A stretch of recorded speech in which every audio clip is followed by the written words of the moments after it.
Audiolivro por Bispo J.R. Lições de Mestre, de Mark Shaw. 10 insights para a edificação da igreja local. Capítulo 2. Calvino. Uma lição de espiritualidade. João Calvino e a vida cristã. Algo engraçado aconteceu com a sociedade secular quando ela estava se aproximando do pós-modernismo. Ela descobriu uma coisa chamada espiritualidade. Homens e mulheres que passaram décadas vivendo como agnósticos religiosos e ignósticos, ignorantes sobre Deus, agora falam sobre sua espiritualidade redescoberta, como se ela fosse algum ponto turístico em moda para se passar as férias. Pense sobre o caso do escritor Douglas Coupland. Mesmo que não admita, Coupland é um dos gurus da chamada Geração X, termo usado por ele para descrever a geração confusa nascida no final da década de 1960 e no início da década de 1970, que encara um futuro de mobilidade cada vez menor em um mundo onde os empregos parecem ser a única forma confiável de trabalho. O romance de Coupland, Generation X, Tales for an Accelerated Culture, não apenas criou um termo, mas também definiu uma geração, hoje na casa dos 30 anos. Eles se tornaram cínicos após crescerem assistindo a reprises de seriados antigos e absorveram muito da retração de seus pais. Coupland escreveu as crônicas da vida de uma geração sem religião, que aplacou a necessidade destas perdas com drogas, empregos improdutivos e sexo vazio. Um livro posterior do mesmo autor, Life After God, traçou uma nova tendência dentro da geração X. Um dos personagens confessa que procura ser salvo do seu ceticismo. Estou tentando escapar do inferno da ironia. Trocar cinismo pela fé, aleatoriedade por claridade, preocupação por devoção. Em outro momento, Scott, o protagonista, pergunta em voz alta se o cinismo é o preço que pagamos por termos perdido Deus. O romance termina com um grito pela redescoberta de Deus.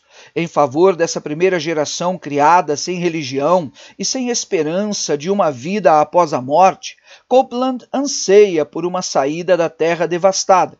Ele pressente que se existe uma saída, provavelmente está ligada à descoberta de Deus. Deus ou o eu?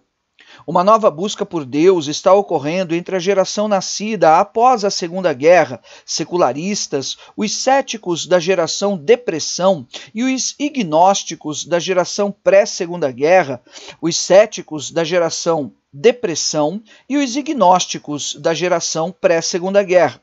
Os psicólogos Thomas Moore e M. Scott Peck escreveram best-sellers em que procuravam orientar essa busca por satisfação espiritual. No início da década de 1990, a revista Newsweek dedicou sua reportagem de capa a esse fenômeno. A manchete era A Procura do Sagrado, a busca dos americanos pelo sentido espiritual. Que sentido de espiritualidade esses filhos pródigos estão descobrindo? Conforme indicou o artigo da Newsweek, os novos peregrinos parecem ter um apetite pós-cristão. A espiritualidade da nova era, a espiritualidade egoísta, o misticismo panteísta e outras formas de pseudo-piedade encantam a muitos dos novos peregrinos da religião. O objeto real de seu louvor assemelha-se a eles mesmos. No início da década de 1980, o psicólogo Paul Vitz viu que essa espiritualidade crescente de adoração do eu, na verdade, era um substituto secular, popular para a religião. Ele argumentava que o egoísmo poderia se disfarçar de espiritualidade. Os verdadeiros objetivos da piedade egoísta são colocar autoatualização e autossatisfação em lugar da verdade ou da glória de Deus. Vitz também destacou que o egoísmo é sempre destrutivo, seja em sua forma espiritual ou secular. As alegrias de servir e amar aos outros vagarosamente murcham diante do olhar narcisista do egoísmo. Os consumidores espirituais da geração X e seus pais e avós precisam mais do que uma espiritualidade egoísta encoberta pela linguagem do avivamento. Esse tipo de piedade centrada no eu, embora inicialmente pareça atraente, acaba se revelando insatisfatória. Vites previu que na década de 1990, milhões de pessoas ficarão entediadas com o culto ao eu e procurarão uma nova vida. Os sinais desse tédio com o egoísmo já podem ser vistos em todos os lugares. O motivo para esse tédio não é difícil de identificar. A autoobservação não faz as pessoas felizes. O psicólogo Abraham Maslow, famoso por sua hierarquia das necessidades, revisou suas teorias de maneira significativa no final de sua vida. Ele acreditava que o maior nível de satisfação humana era a autorrealização, um ponto de desenvolvimento total alcançado quando alguém era capaz de suprir suas necessidades físicas, sociais, mentais e espirituais básicas. Em seus últimos anos de vida, Maslow descobriu que a autotranscendência, não a autorrealização, é a maior das experiências humanas. Viver para os outros é um estado espiritual mais satisfatório do que apenas sentir-se bem consigo mesmo. Como a igreja pode ajudar esses peregrinos perdidos e confusos a encontrar a verdadeira espiritualidade? Vites está convencido de que a grande necessidade do momento é voltarmos para as fontes espirituais do cristianismo histórico, que ensina muito simplesmente que a única saída é perder o eu, despojar-se dele e, com disposição, tornar-se um objeto no amor e no serviço de Deus. Historicamente, o evangelismo ensinou que conhecer a Deus é a chave para a autotranscendência. Também se ensina que esse conhecimento de Deus é o ápice da alegria humana. Na tua presença há plenitude de alegria, cantou o salmista. Na tua destra, delícias perpetuamente. Salmo 16:11. Assim, nossa marca no passado foi uma abordagem verdadeiramente centrada em Deus, a piedade. Durante o século XX, no entanto, nosso legado espiritual de autotranscendência em Deus como centro tornou-se confuso em razão das várias ideias americanas como pragmatismo, autoconfiança e outras formas de humanismo em evidência.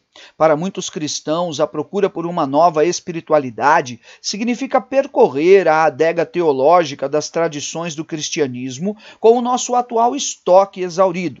Vites, ciente da pobreza espiritual da igreja moderna, insiste que a pergunta-chave não é se os filhos pródigos espirituais voltarão para a igreja, mas se a casa do seu pai, a verdadeira fé, continua esperando por eles para recebê-los e festejar o seu retorno. E podemos acrescentar a verdadeira espiritualidade que os pródigos procuram e precisam. João Calvino, um contemporâneo mais jovem de Lutero, passou a vida inteira mapeando uma espiritualidade que coloca o Deus vivo e verdadeiro das Escrituras no centro da busca espiritual. O seu modelo de vida cristã evitava muitas das armadilhas antigas e modernas na estrada da espiritualidade. Portanto, ele merece um lugar de destaque como uma das maiores lições da história da Igreja. Calvino acreditava que a espiritualidade é produzida quando seguimos disciplina diária, em vez de algumas explosões de inspiração e entusiasmo. Sua grande lição foi que podemos muito bem vencer a espiritualidade centrada no eu de nossa era quando aprendemos os hábitos de uma santidade bíblica.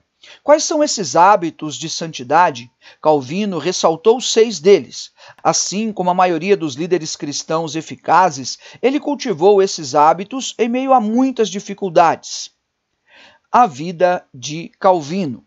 O poeta John Milton certa vez escreveu sobre Oliver Cromwell, dizendo que primeiro conseguiu governar a si mesmo e conquistar sobre si mesmo as vitórias mais regulares, a ponto de se tornar um veterano de guerra antes de combater um inimigo exterior.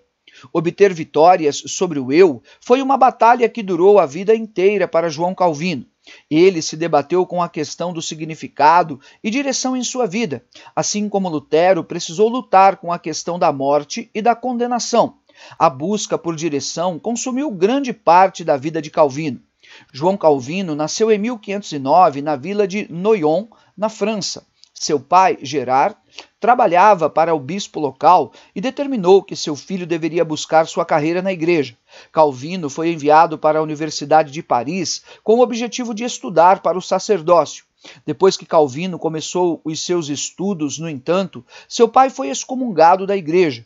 Por isso, Gerard, talvez desiludido com o catolicismo, ordenou que seu filho mudasse o rumo e estudasse direito.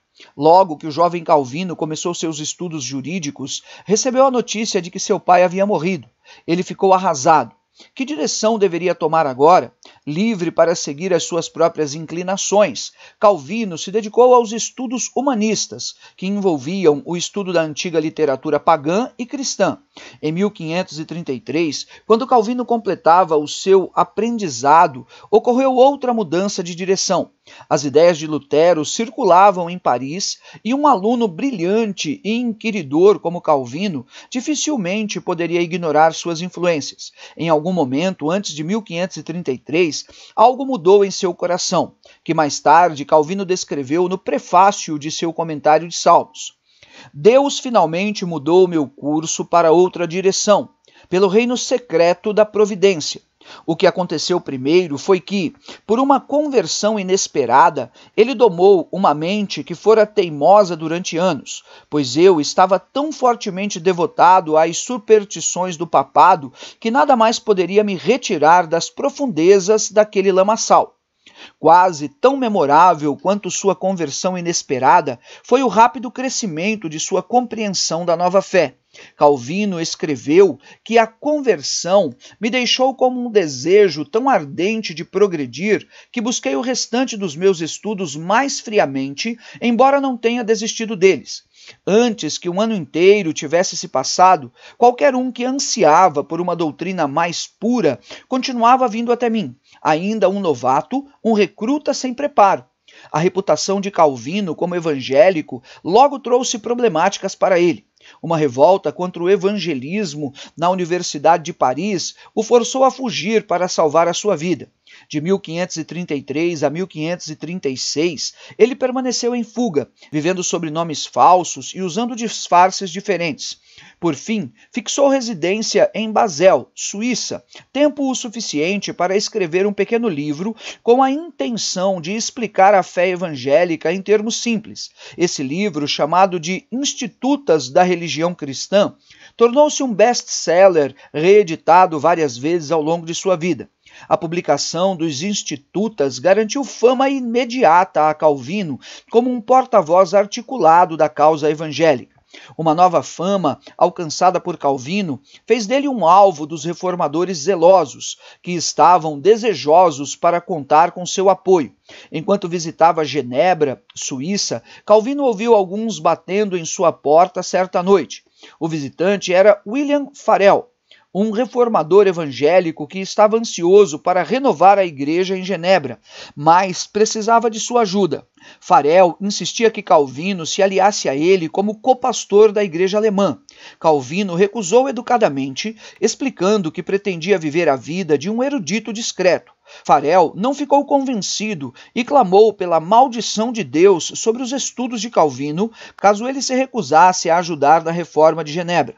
Calvino se sentiu balançado por aquela ameaça e entendeu que Deus estava mudando a direção de sua vida mais uma vez. Calvino ministrou em Genebra durante 2 anos, até ser demitido pelo conselho da cidade, que ficara desencantado com a reforma da igreja. Então, ele se mudou para a pacífica cidade de Estamburgo, na época parte da Alemanha, e de 1538 a 1541 passou 3 anos idílicos como pastor da igreja de refugiados na cidade. Ali também escreveu um comentário de Romanos, o primeiro dos muitos comentários bíblicos que aumentariam a sua fama de exegeta.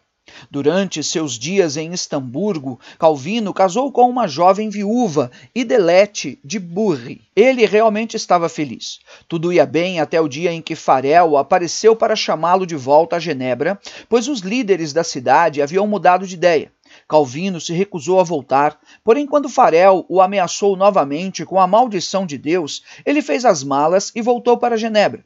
De 1541 até sua morte em 1564, Calvino trabalhou para reformar a igreja e a cidade, que se tornou a sua Nínive pessoal. Dessa vez, Deus garantiu o seu sucesso.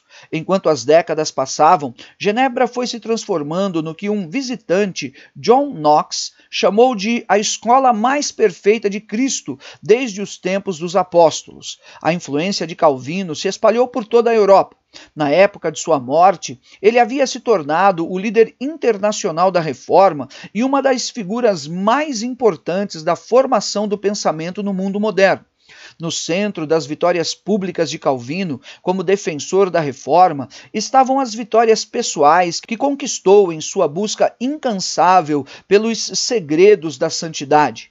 A piedade era predominante na mente de Calvino, conforme ele escreveu nas Institutas, que receberam originalmente o subtítulo de Um Resumo de Piedade.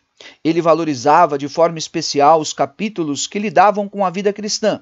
A certa altura, ele chegou a reimprimi-los como livros separados. Esses capítulos sobre a vida cristã forneceram à igreja os segredos de uma espiritualidade verdadeira, que transcendia o eu e nos ligava a Deus. Calvino não entendia a vida espiritual como uma série de experiências que causam arrepios na espinha, preferindo vê-las como hábitos do coração diários, para tomar emprestado uma frase de Tocqueville. Stephen Covey alega que existem 7 hábitos das pessoas altamente eficazes. Calvino defendia a existência de 6 hábitos dos cristãos altamente eficazes. Hábito número 1. Dependa do Espírito Santo. Para Calvino, o maior segredo da santidade é a obra que o Espírito Santo faz em nosso interior. A maior obra do Espírito é nos colocar em união com Cristo. O que Calvino entendia por união com Cristo? Trata-se de uma união relacional, similar ao casamento, e o Espírito tem uma parte importante nesse processo. O Espírito Santo é o elo pelo qual Cristo nos une efetivamente a Ele. Mas, como o Espírito Santo nos une com Cristo, essa união acontece pela fé, que para Calvino era a principal obra do Espírito Santo. Institutas 3, 1, 4. O conteúdo dessa fé gerado pelo Espírito, que leva à união com Cristo, é viver Cristo como Redentor.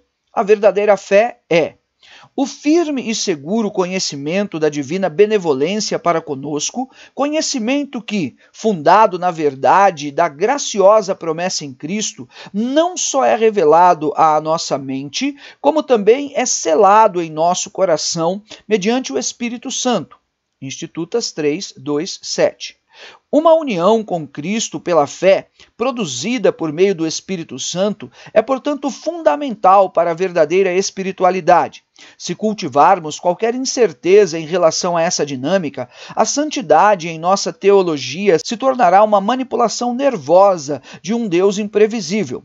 Gratidão é o único motivo verdadeiramente evangélico para a santidade, mas pode ocorrer livremente em nós se a justificação pela fé for percebida de forma tímida. O medo servil ou a autojustificação arrogante se tornam a motivação destrutiva para a espiritualidade se o impulso evangélico for fraco ou inexistente. A união com Cristo não é estática, entretanto, produz 2 ações internas, chamadas de mortificação, morte da vida velha, e vivificação, criação de uma nova vida. O Espírito Santo é central nesses 2 processos. Calvino viu essas 2 ações como o conteúdo real do arrependimento, que é a verdadeira conversão de nossa vida a Deus, procedente de um sincero e real temor de Deus, que consista da mortificação de nossa carne e do velho homem e da vivificação do Espírito. Institutas 3, 3, 5. Pensemos sobre como ocorre a mortificação. A união com Cristo é, antes de tudo, nossa união com a sua morte. A tarefa do Espírito Santo é fazer com que o nosso pecado, o mesmo que Cristo fez com o nosso pecado na cruz, remover sua maldição de nossas vidas. A morte diária do poder do pecado é necessária, porque o pecado que habita o interior do ser humano continua existindo na vida do cristão após a sua conversão. O pecado inerente é uma orientação para vivermos para o eu e deve ser destruído. Para Calvino, a verdadeira espiritualidade é, portanto, um eterno arrependimento e luta contra o pecado. Para Calvino, é somente através de avanços contínuos, ainda que por vezes lentos, que Deus destrói em seus eleitos as corrupções da carne. A verdadeira pureza, removendo-lhes os sentimentos todos, para que se exercitem no arrependimento a vida toda e saibam que a esta luta fim nenhum há, senão a morte. Essa mortificação do pecado é seguida por uma segunda ação do Espírito, a vivificação. Assim como a mortificação tinha como base a união do cristão com a morte de Cristo, a vivificação também se baseia na união do cristão com a ressurreição de Cristo. O Espírito traz ao cristão o mesmo poder que Cristo experimentou quando se levantou dentre os mortos. Unidos com ele pelo poder da sua ressurreição, podemos viver uma nova vida na terra. Esse processo maravilhoso de vivificação se dá quando o Espírito de Deus se impregna em nossas almas, embebidas de sua santidade, não só com pensamentos novos, como também com sentimentos novos que possam com razão ser considerados novos. As atitudes básicas que Calvino posteriormente destaca como expressão da verdadeira piedade são recebidas pelo meio desta experiência de união. Uma vez que estou unido com Cristo, não sou mais eu uma pessoa autônoma que tem uma religião. Agora sou apenas uma pessoa em Cristo. Willem Niesel resume o primeiro hábito da santidade de Calvino dessa forma: Cristo não foi crucificado e ressuscitou para si mesmo. Ele não permanece distante de nós, mas ele, que uma vez por todas experimentou a morte e a ressurreição, hoje nos encontra e realmente nos comunica esses benefícios que obteve por nossa causa. Nosso velho homem é derrotado e crucificado pelo poder da morte de Jesus Cristo. Somos despertados para uma nova vida pelo poder de sua ressurreição. Isso ocorre por meio do Espírito de Cristo, que nos liga a ele e gera em nós fé e obediência. Para Calvino, o resumo da verdadeira espiritualidade é a nossa união com o Cristo pelo Espírito. Dessa raiz mais profunda brotam a fé, a justificação, a santificação e todos os outros bens. Com uma jornada com Cristo para negarmos o eu, carregarmos a cruz e meditarmos na vida futura, não devemos pensar em um peregrino solitário andando sozinho por uma estrada tortuosa. Devemos pensar no cristão ligado a Cristo, incapaz de se desvencilhar de seu amado Salvador, que luta com ele e por ele a cada passo dessa caminhada. Hábito número 2. Pratique a negação do eu. De Mateus 16, 24, Calvino retirou 3 elementos centrais da vida cristã: a si mesmo se negue, tome a sua cruz e siga-me. O que ele entendia por essa negação do eu? Para Calvino, a autonegação não era apenas o flagelo do corpo ou deixar de ingerir doces durante Quaresma. A verdadeira negação do eu vai muito além desses procedimentos superficiais. A base da negação do eu é uma questão de posse. Quem realmente está no controle da minha vida? Deus ou eu? Para Calvino, a resposta egoísta era inaceitável. O verdadeiro dono de cada pessoa é o Deus que a criou, sustenta e a redime. A espiritualidade calvinista é construída com base em Romanos 12, 1 e 2, e a negação dupla que essa passagem ensina. 1. Não pertencemos a nós mesmos. 2. Pertencemos a Deus. Não existe um pecado em particular que deva ser mortificado primeiro, mas a raiz do pecado, que é a nossa autonomia em relação a Deus. O que Calvino quis dizer quando afirmou que não pertencemos a nós mesmos? Nós não somos nossos, portanto, não nos proponhamos a este fim de acordo com o que convém à carne. Não somos nossos, Portanto, até onde seja exequível, esqueçamos a nós mesmos e a tudo que é nosso. Se não somos pessoas autônomas, então quem somos? A resposta de Calvino é que somos criaturas pertencentes a Deus. A essência do calvinismo não é aprisionada pelas doutrinas da eleição ou da predestinação, mas se encontra na declaração de Calvino a respeito da posse de Deus sobre as nossas vidas.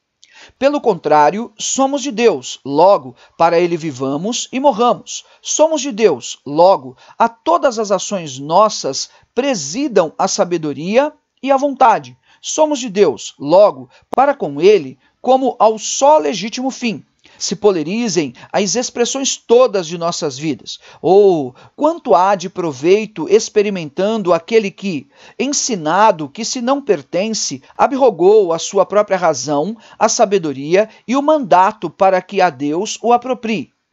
Essa negação fundamental do eu leva a uma negação específica de nossa preocupação com o eu e a vontade própria. Precisamos nos preocupar com o nome, a vontade e o plano de Deus, e não os nossos. Pois quando a Escritura nos manda renunciar à consideração particular de nós próprios, não só do ânimo nos expunge a cupidez de possuir, a afetação do poder, o favor dos homens, como também nos erradica a ambição e todo o anseio de glória humana e outras pestes mais secretas. Uma vida de negação do eu muda a maneira como nos relacionamos com os outros. Calvino destacou que o orgulho, o ciúme, a inveja e a rivalidade que eles produzem são endêmicos nos relacionamentos humanos, mas ninguém há que não nutra interiormente algum conceito de sua excelência própria. Destarte a si adulando no peito um a um, engendram os homens um reino, pois, em a si arrogando o de que se aprazam, censura movem acerca do caráter e dos costumes dos outros. Sendo esse o caso, a gentileza, a humildade e a inferioridade diante dos outros são as principais marcas da negação do eu em nossos relacionamentos. Quando negamos a nós mesmos, procuramos usar nossos recursos para o bem dos outros e não apenas para nós mesmos. Calvino insiste que a Escritura, porém, para que pela mão a isto nos conduza, premune que todas as graças do Senhor que obtemos nos são confiadas com esta condição, que se destine ao bem comum da igreja, e por isso o uso legítimo de todas as graças é o literal e generoso compartilhar com os outros. A autonegação buscará servir até o mais indesejável, pois não surge de um amor egoísta, mas de um amor pelos outros por causa de Deus mesmo. Quando não só nada de bom há merecido, mas até há provocado com injustiças e malefícios, não é esta, na verdade, justa causa por que te deixes tanto de abraçar com amor, quanto de cuidar dos benefícios da estima. O contentamento é a expressão primária da negação do eu diante de Deus. Também resta que não porfiemos cobiçosamente por posses e honras, fiados ou em nossa própria agudeza de intelecto ou em nossa diligência de ação, nem no favor dos homens ou confiados na vã imaginação de sorte. Pelo contrário, volvamos sempre os olhos para com o Senhor, a fim de que por seus auspícios sejamos conduzidos a qualquer destino que nos haja Ele providenciado. Em resumo, a prática da negação do eu levará a atitudes de desapego e contentamento. Segundo a conclusão de Calvino, a pessoa que aprendeu a negar a si mesma ficará contente com o que quer que lhe aconteça, porque o saberá ordenado pela mão do Senhor, recebê-lo de ânimo sereno e agradecido, para que não resista contumazmente à autoridade daquele cujo poder a si próprio e a tudo o que é seu há submetido de uma vez por todas. Este é o segredo espiritual da negação do eu. Hábito número 3. Carregue a cruz. O terceiro hábito da espiritualidade eficaz é conhecer o poder do sofrimento. Esse poder entra em cena na batalha espiritual constante na qual os cristãos estão engajados. Para Calvino, a verdadeira batalha espiritual não é lutar contra espíritos territoriais ou confrontar os demônios. A verdadeira guerra ocorre em nosso interior. O cristão, observou Calvino, está em conflito perpétuo com a sua própria descrença. O ataque primário de Satanás é contra a nossa fé em Cristo. A vida é uma guerra diária para manter a fé viva e crescente. Como vencer essa guerra diária? Qual é a arma secreta do cristão? A resposta de Calvino é surpreendente. Nossa arma secreta é o sofrimento. Falando de maneira que lembra a teologia da cruz de Lutero, Calvino mostra a importância do sofrimento e o poder que ele libera. Devemos carregar as cruzes de nossas vidas imitando a Cristo. O próprio Cristo aprendeu a obediência pelas coisas que sofreu, conforme Hebreus 5:8. Se nossa batalha é nos tornarmos como Cristo, o sofrimento nos ajuda a vencer, porque nos conforma com Cristo.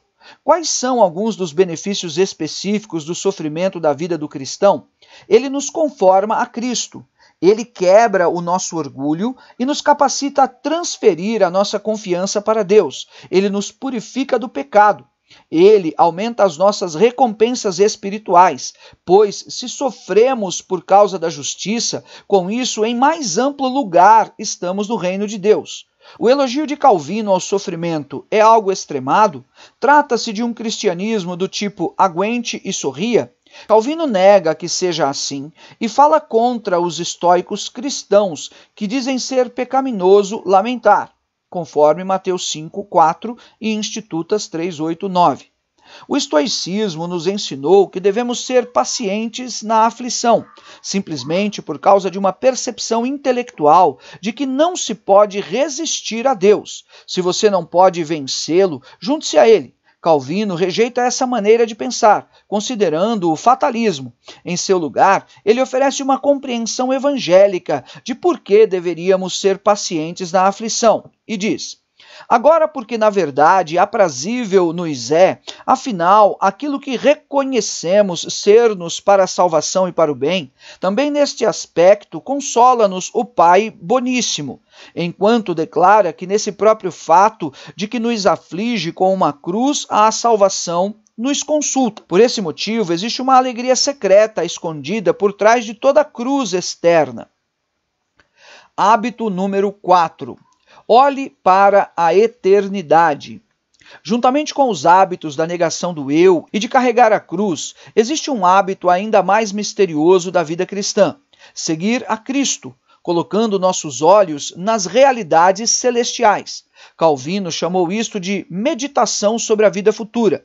Desde que Cristo se levantou dos mortos e ascendeu ao céu, seguir a Cristo significa meditar na dimensão eterna e futura, em que Cristo reina em poder e da qual ele voltará em poder. Cristo continua agindo, reinando desde o céu e preparando sua volta a esta terra. Segui-lo significa acompanhar as suas novas atividades. Calvino acreditava que somente enxergamos de maneira perfeita quando mantemos um olho na vaidade dessa vida e o outro nas glórias da vida eterna. Para Calvino, é vazia a vida terrena que ignora a realidade do mundo eterno futuro. Por quê? Ele apresenta duas razões. Primeiro, esta vida é um mar de acontecimentos imprevistos. Portanto, confiar nela é como construir nossa casa sobre a areia. Segundo, precisamos realmente escolher qual mundo ocupará o primeiro lugar em nosso coração. O mundo ao nosso redor, que passará, ou o mundo que ainda está por vir. Calvino não se opõe a que vivamos esta vida com satisfação total. Falaremos mais sobre isso. Ele afirma de imediato que esta vida terrena merece uma apreciação própria. Na verdade, as benevolências de Deus brilham ao longo desta vida, mas não tão claramente para perdermos nosso desejo de alcançar o maior bem, a vida eterna. O amor adequado por este mundo, apesar de toda a bondade com que foi criado, compreenderia um amor secundário. Em primeiro lugar, em nosso coração deve estar Cristo, que ressuscitou e ascendeu aos céus. Segui-lo significa amar agora a sua posição exaltada e receber dele tudo o que precisamos para nos sustentar durante nossa peregrinação na terra.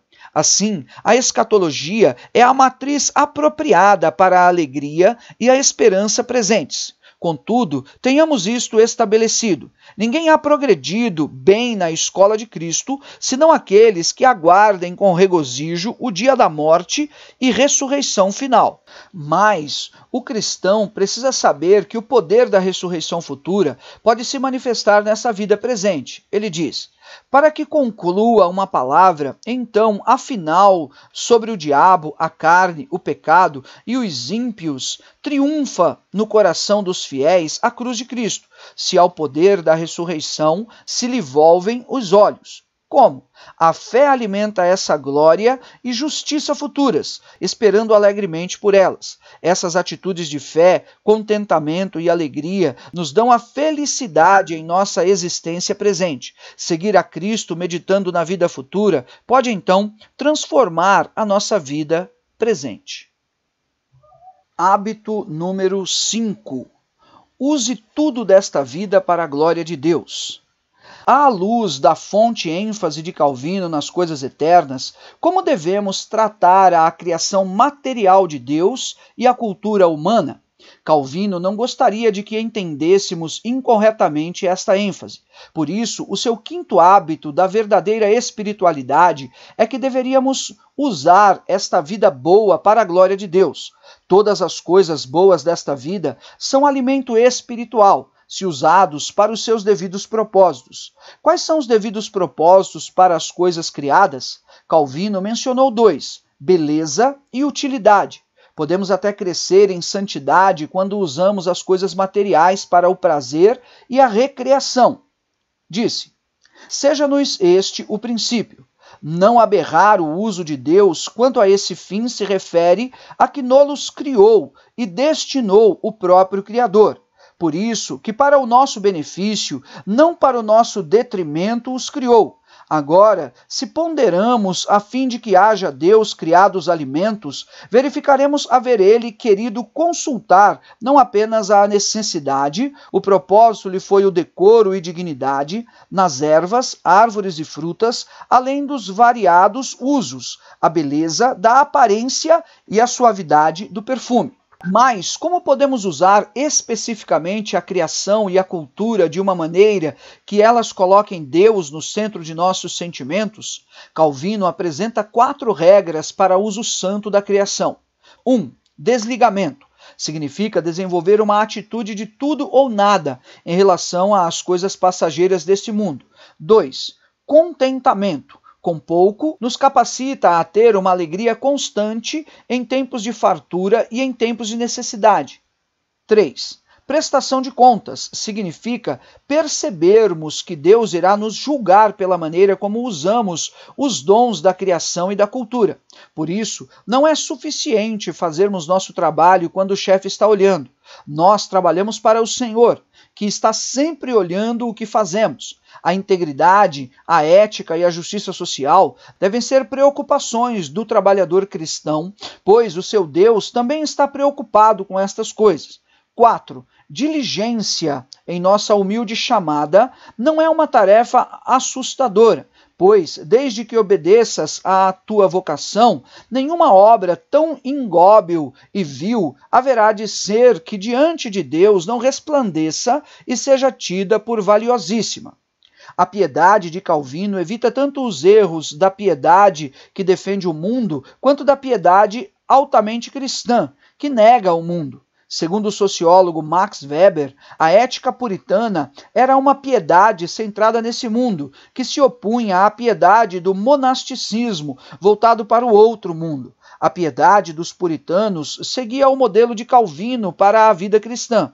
Conforme escreveu Alistair McGrath, Calvino acreditava no que, disse, poderia terminar o apoio crítico da ordem secular, como vive no mundo, se relaciona com ele, o valoriza, a criação de Deus está nele, mas você também conhece que esta é uma criação caída, que em princípio é capaz de ser redimida.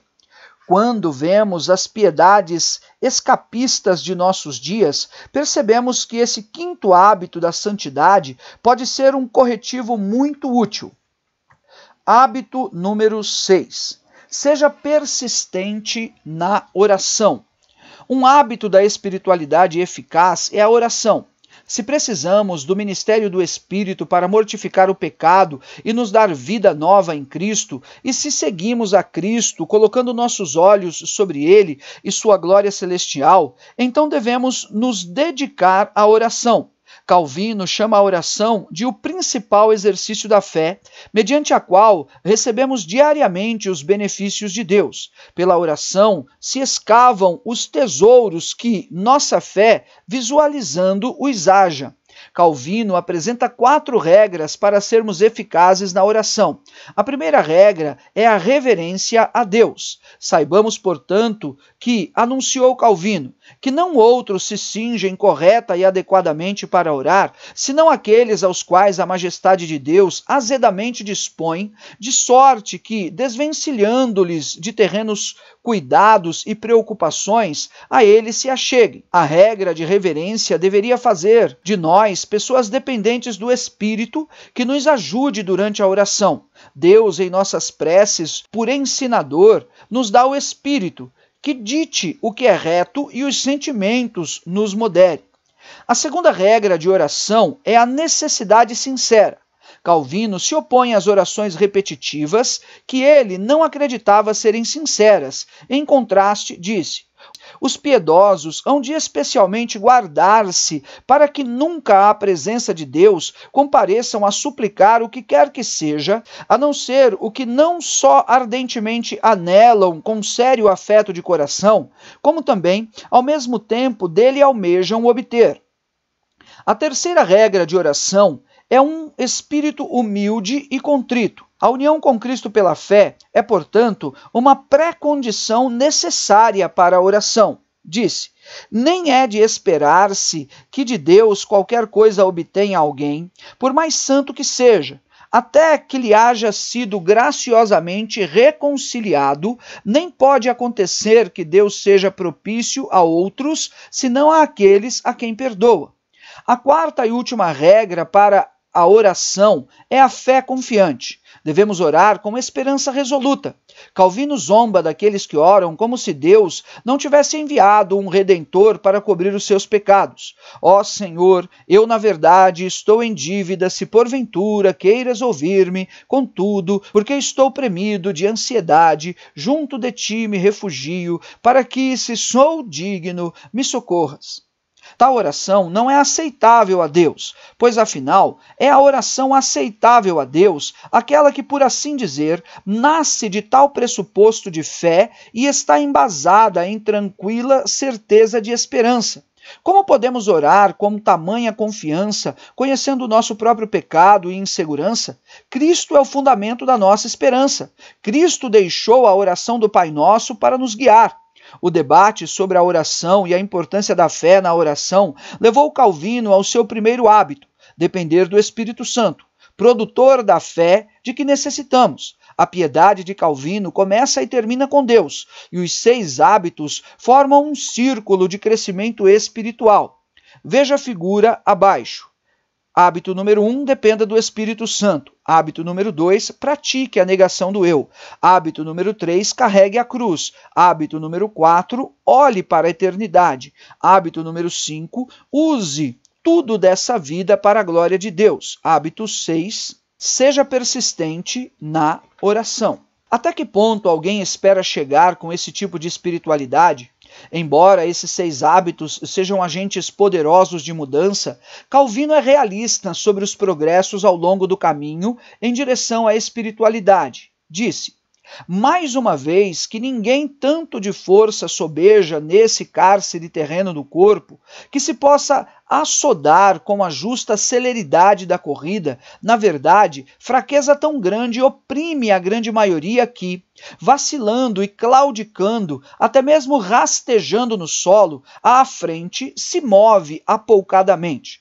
Isso significa que o progresso espiritual verdadeiro é fútil? De modo algum, diz Calvino. Não. Desesperemos ante a insignificância de êxito alcançado. Ora, por mais que o êxito não corresponda ao desejo, contudo, perdido não foi o labor quando o dia de hoje supera o de ontem. Em resumo, enquanto nos movemos em cada um desses hábitos de espiritualidade eficaz, podemos aguardar o crescimento, embora jamais devêssemos esperar a perfeição. Quando os 6 hábitos desse ciclo passam a ser parte do ritmo de nossa vida, crescemos em uma espiritualidade que transcende o eu e nos leva a desfrutar de uma intimidade consciente com Deus. Como é possível cultivar essa intimidade com Deus em nossa igreja ou organização será discutido a seguir.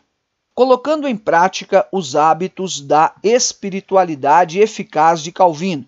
Como podemos aplicar o modelo de Calvino em nosso ministério? Gostaria de mencionar algumas possibilidades. Uso número 1.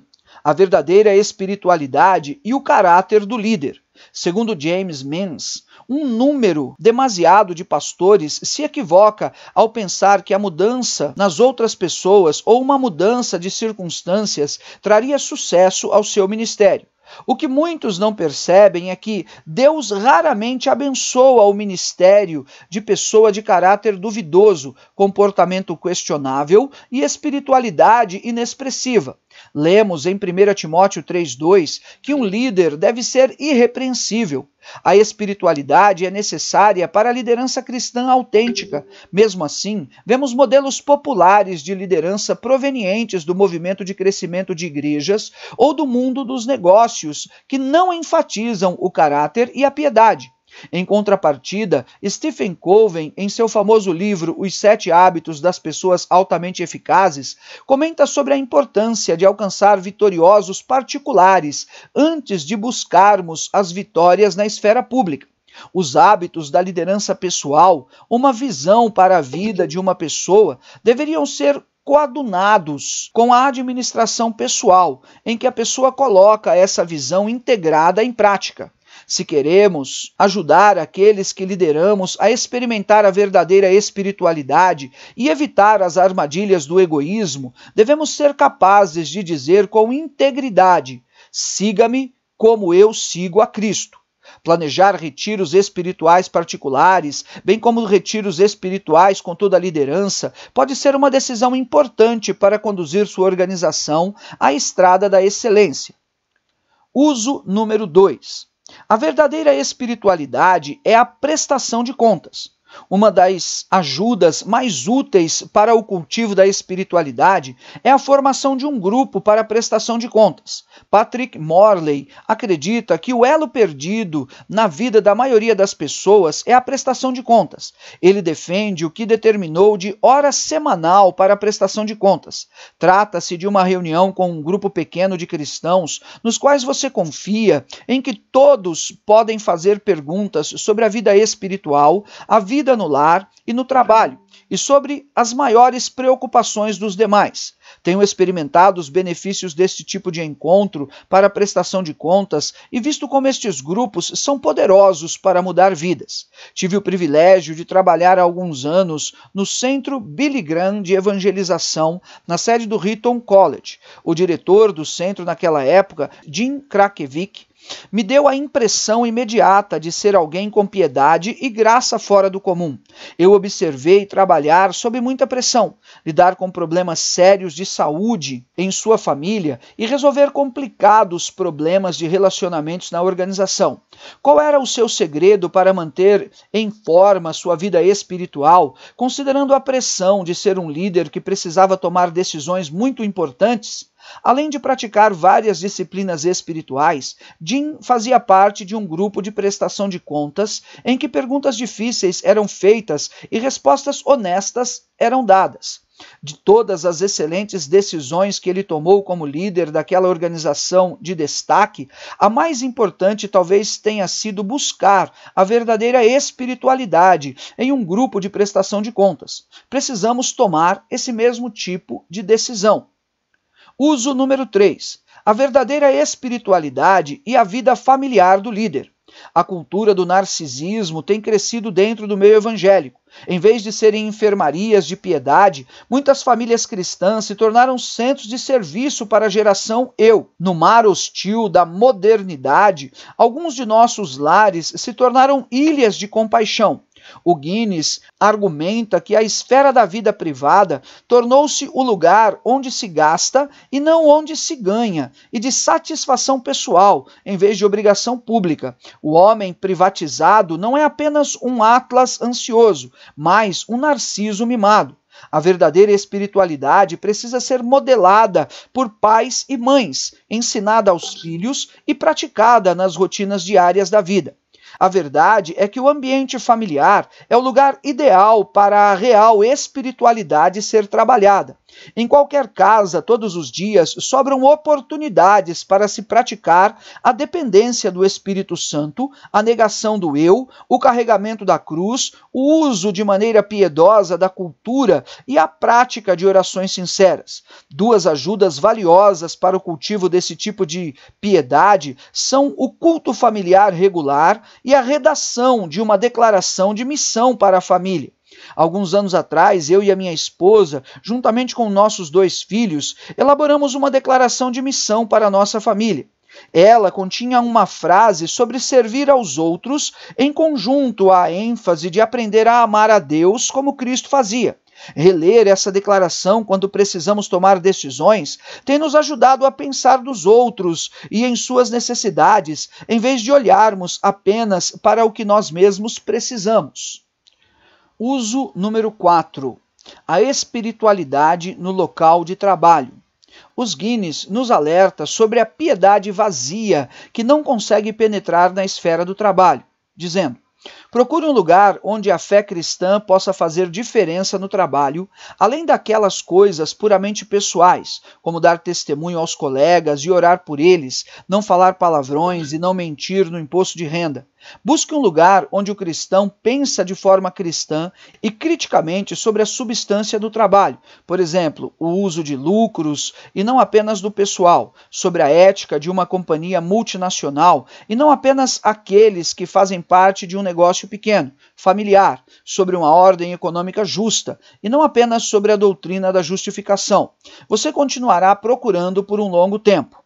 Esse tipo de fé, privativamente engajada, mas socialmente irrelevante, ela produz homens de negócios, cristãos que frequentam com regularidade a igreja e a escola bíblica dominical, porém ao mesmo tempo fazem negócios nebulosos em seu trabalho. Esse tipo de esquizofrenia espiritual prejudica o testemunho da fé. Onde está o desligamento destes tesouros terrenos, por melhor que possam ser, que evita colocarmos nosso dinheiro acima de Deus? A verdadeira espiritualidade aprende a usar as coisas desta vida sem dualismo ou engano. Os cafés da manhã de oração e retiros espirituais, só para homens, são boas oportunidades para discutir questões referentes à verdadeira espiritualidade no ambiente de trabalho.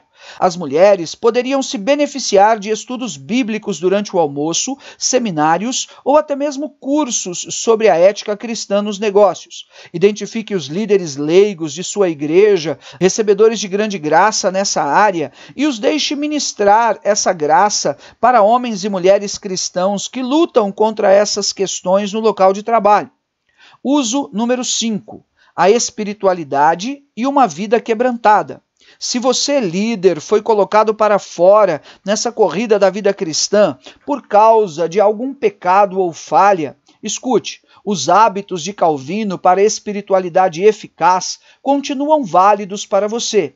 Seu modelo de espiritualidade não serve apenas para heróis sem culpa, também serve para soldados feridos. Gordon MacDonald, um destacado pastor da região da Nova Inglaterra, viu seu ministério ser destruído por uma série de falhas morais.